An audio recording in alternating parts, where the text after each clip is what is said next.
today we will do our poem that is geography lesson, and this poem is written by Zulfikar Ghosh. ठीक है student, ये poem जो है वो आपकी घोष ने लिखी है। And you must have to learn the poet name also, because आपके एग्जाम में जो है पोएट का नेम भी पूछा जा सकता है। So open your book, honeydew book, open it, page number 34, that is geography lesson.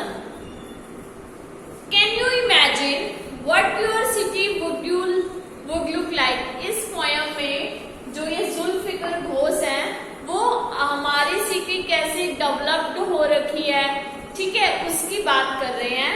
So let's read the poem.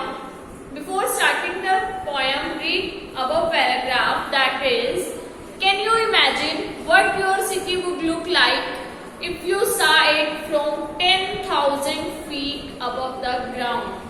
अब वो जो पोएट है हमारे जुल्फिकर घोष, वो कह रहे हैं कि क्या आप इमेजिन कर सकते हो कि हमारी जो सिटी है, इफ हम 10,000 फीट ऊपर से देखेंगे तो वो कैसी दिखाई देगी। ठीक है, neatly planned and perfect in proportion like geometric design, it would strike you as something very different from what is actually is while you are in the thick of it. आपको कह रहे हैं कि नीटली प्लान्ड, परफेक्ट, जैसे geographical geometric design में दिखाई हुई होती है वैसी देगी। ठीक है, it would strike you as something very different, या फिर तुम्हें लगता है कि ये बिल्कुल ऐसा माइंड में स्ट्राइक कर रहा है कि ये ज्योग्राफिकल डिजाइन से बिल्कुल डिफरेंट होगी। ठीक है, but if it actually is while you are in the thick of it. Here is the poet's description of just such a view of the city. यहाँ पोएट ने डिस्क्रिप्शन किया है हमारी सिटी का व्यू, हमारी नहीं, किसी की भी सिटी का व्यू बेसिकली। यहाँ कोई नेम मेंशन नहीं है सिटी का, ठीक है। And some questions that come to his mind. So let's read the poem, that is when the jet sprang into the sky। sprang मतलब राइज करना, ऊपर की तरफ जाना। sprang means राइज करना मीन्स ऊपर की तरफ जाना।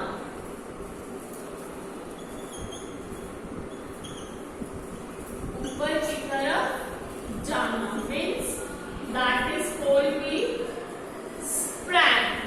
Okay students, when the jet sprang into the sky, it was clear why the city had developed the way it had, seeing its scale 6 inches to the mile। ठीक है, वो कह रहे हैं कि जब जेट जो है ऊपर की तरफ स्काई में जाता है, इट वॉज क्लियर, ये चीज क्लियर हो जाती है कि why the city had developed, कि सिटी जो है कि क्यों डेवलप्ड की गई है। ठीक है, द वे इट हैड, कि जिस तरीके से कैसे डेवलप्ड की गई है। Seeing it scale 6 inches to the mile. 6 inches to the mile means 1 mile converted into 6 inches.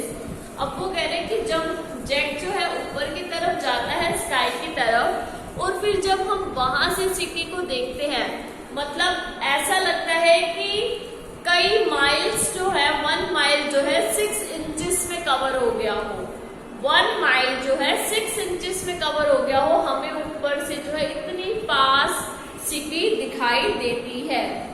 ठीक है, there seemed an inevitability. Inevitability means जिस चीज को नकारा नहीं जा सकता, means that cannot be avoided, right? Inevitability,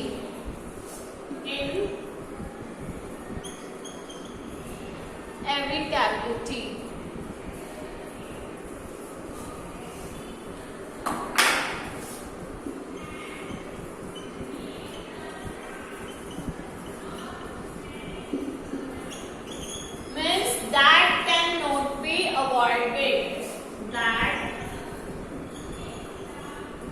cannot be avoided.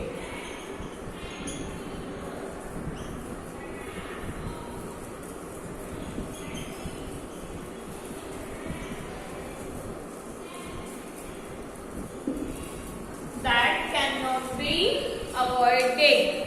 ठीक है students, about what on ground had looked haphazard. Haphazard का मीन्स होता है विदाउट प्लान. ठीक है, haphazard, right.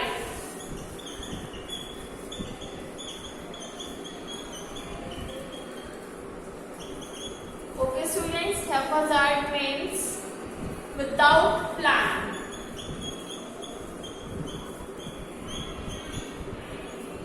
Without plan means बिना किसी प्लानिंग के. Unplanned and without style when the jet sprang into the sky. अब वो कह रहे हैं there seemed an inevitability. अब ऊपर से जो है inevitability भी दिखाई देती है, मतलब inevitability इस चीज को भी नकारा नहीं जा सकता. ठीक है, कि हमारी ग्राउंड पे जो है, कि हमारी ग्राउंड जो है लुक्ड हैप्पीजार्ड मींस बिना प्लानिंग के बनी हुई है, अनप्लैन्ड है, बिना स्टाइल के है. When the jet sprang into the sky. In the first stanza of the poem the poet that is Zulfikar Ghosh says that कि जेट जो है जब स्काई में ऊपर की तरफ जाता है तो ये बिल्कुल क्लियर दिखाई देता है कि हमारी सिटी जो है किस तरीके से डेवलप्ड है. और जब हम ऊपर की तरफ माइल्स जाते हैं तो हमें 1 माइल के 6 इंचेस जितना लगता है. ठीक है, वो कह रहे हैं कि इस चीज को भी नकारा नहीं जा सकता कि हमारी सिटी जो है वो बिना किसी स्टाइल के और बिना किसी प्लानिंग के बनी हुई है. और ये कब दिखाई देता है? When the jet sprang into the sky. जब जेट जो है स्काई में जाता है, जब हम ऊपर से देखते हैं, स्काई से नीचे ग्राउंड की तरफ देखते हैं. Now let's move to our second stanza of the poem that is when the jet reach 10,000 feet. अब पॉइंट कह रहे जब जेट 10,000 फीट ऊपर पहुंच जाता है. ठीक है, it was clear why the country had cities. ठीक है, where the rivers ran and why the valleys होता है area of flat land between mountains. ठीक है, वैलीज वर पॉपुलेटेड. अब वो कह रहे हैं कि जब हम 10,000 फीट ऊपर जाते हैं तो ये चीज बिल्कुल क्लियर हो जाती है कि कंट्री में जो है सिटीज क्यों बनाई गई हैं. ठीक है, और जो रिवर्स जो है वो रैन कर रही है और वैलीज में जो है बहुत ज्यादा पॉपुलेटेड लोग क्यों हैं. वैली क्या होता है? An area of flat land between mountains. Hilly areas के वहां जो है वैलीज होती हैं. ठीक है, और वहां पर जो वैलीज पे लोग माउंटेन के कंपैरिजन में वैलीज पे लोग ज्यादा रहते हैं, वैलीज ज्यादा पॉपुलेटेड होती है. वो कह रहे हैं ये चीज जब हम 10,000 फीट ऊपर चले जाते हैं जेट से हमें तब पता लगती है. ठीक है, द लॉजिक ऑफ ज्योग्राफी. अब एक ज्योग्राफी का भी लॉजिक है. The land and water attracting man. Means land और वाटर जो है वो मैन को अट्रैक्ट करता है, आपस में एक दूसरे को अपनी ओर आकर्षित करता है. अट्रैक्ट मीन्स होता है आकर्षित करना. Was clearly delineated when the jet reach 10,000 feet. अब वो कह रहे हैं ये जो ज्योग्राफी का लॉजिक है कि वाटर और लैंड जो है वो आपस में एक दूसरे को अट्रैक्ट करता है, ये चीज भी हमें क्लियरली शो हो जाती है. ठीक है, delineated means shown. Delineated means shown.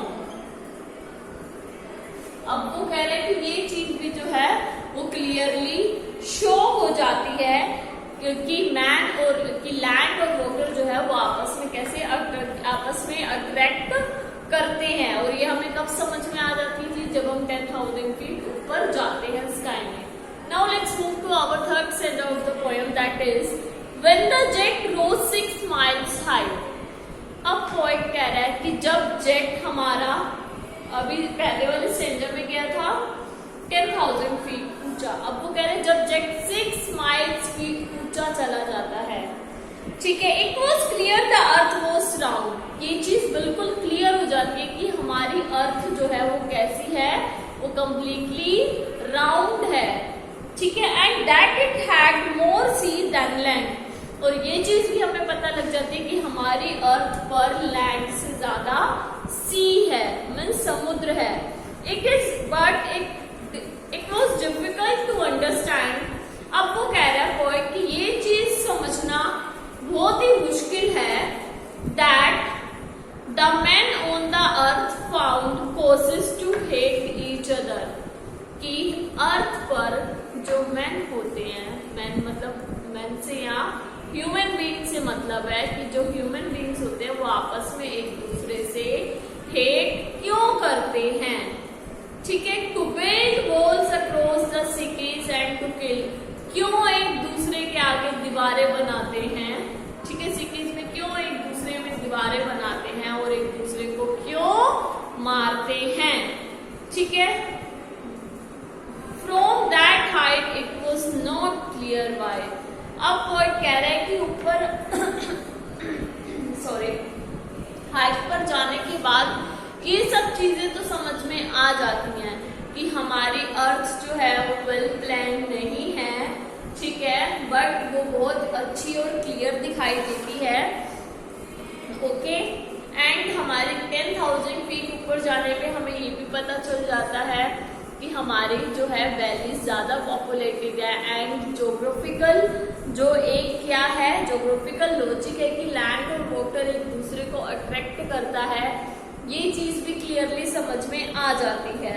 अब वो कह रहे हैं जब मैं 6 माइल्स ऊपर जाता हूँ तो मुझे ये चीज भी समझ में आ जाती है कि हमारी अर्थ पर जो है वाटर बहुत ही ज्यादा है, सी बहुत ही ज्यादा है, लैंड कम है।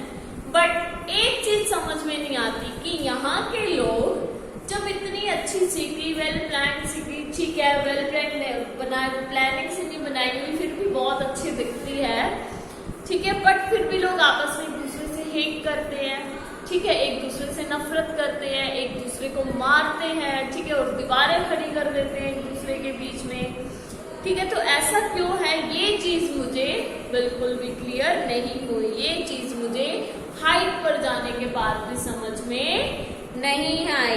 तो student, this is the poem that is geography lesson, and this poem is written by Zulfiqar Ghosh.